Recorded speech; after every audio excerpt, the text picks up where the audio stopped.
भगवते वासुदेवाय।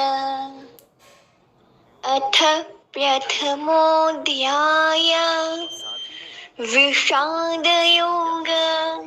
धृतराष्ट्र उवाच धर्मक्षेत्रे कुरुक्षेत्रे समवेतायुयुत्सवः। मामका पाण्डवश्चैव কিমকুর্বত সঞ্জয়। অনুবাদ। ধৃতরাষ্ট্র জিজ্ঞাসা করলেন, হে সঞ্জয়, ধর্মক্ষেত্রে যুদ্ধ করার মানসে সমবেত হয়ে আমার পুত্র এবং পাণ্ডুর পুত্রেরা তারপর কি করল?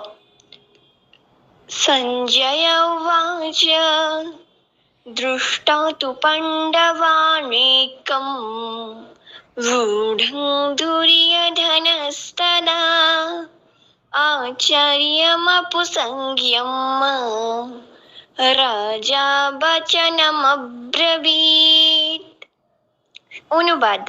সঞ্জয় বললেন, হে রাজন, পাণ্ডবদের সৈন্যসজ্জা দর্শন করে রাজা দুর্যোধন দ্রোণাচার্যের কাছে গিয়ে বললেন,